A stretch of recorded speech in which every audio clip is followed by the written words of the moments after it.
tu te présenter tout d'abord? Alors, je suis l'abbé Jean Corseau. Voilà, je suis sur le diocèse de Metz, qui est dans le département de la Moselle, voilà, qui, avec euh,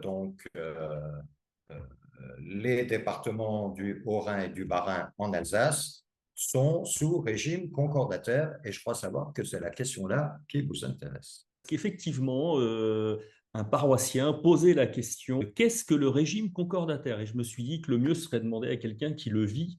Alors déjà, il faut resituer ce qu'est le concordat.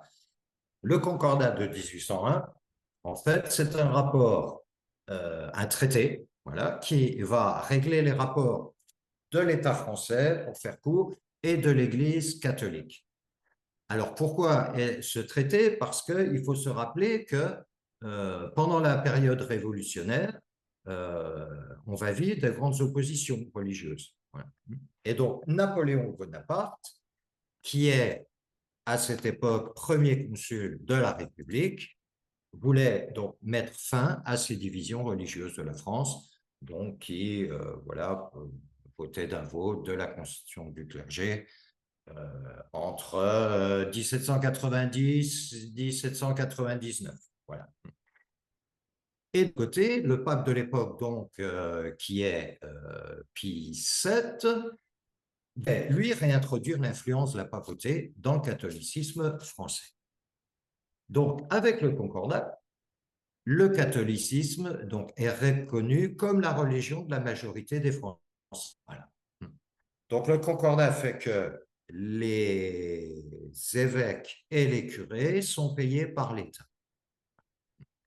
L'Église catholique, alors, va renoncer à récupérer les biens ecclésiastiques, voilà, qui ont été vendus pendant la Révolution française comme biens nationaux. Voilà le contexte. Alors, le concordat donc, de 1801 va rester en vigueur jusqu'en 1905.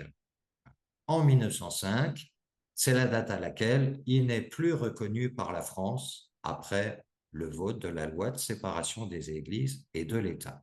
Voilà. Sauf, et c'est ce qui nous intéresse, sauf en Alsace et en Moselle, qui en 1905 sont encore rattachés à l'Empire allemand.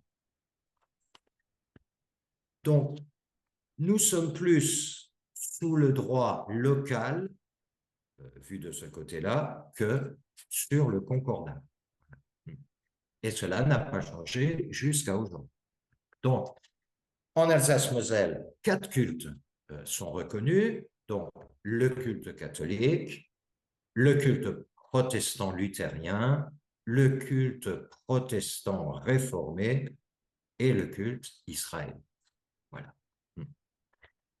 Autre spécificité donc, du droit local, la religion, donc en Alsace et en Moselle, sont enseignées obligatoirement à l'école primaire et au collège.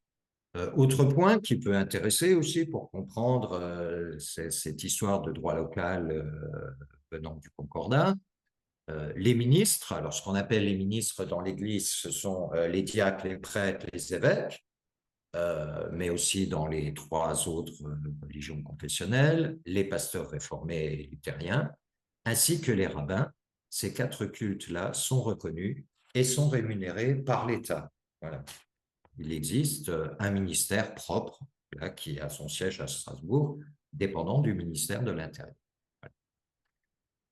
Et enfin, là, pour ne pas faire trop long, les évêques de Metz et de Strasbourg euh, sont nommés par décret du président de la République, voilà, avec accord, bien sûr, du Saint-Siège.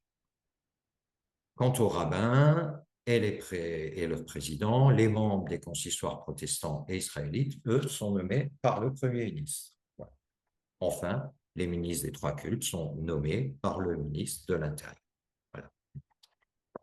Voilà dans les grandes lignes, voilà, si ça peut éclairer la question de ce paroissien sur le concordat, sur le droit local, donc concordat 1801 et date importante 1905. Voilà. Merci de nous avoir consacré tout ce temps et bah, écoute, s'il y en a qui ont d'autres questions, je leur dirai de s'adresser directement à toi.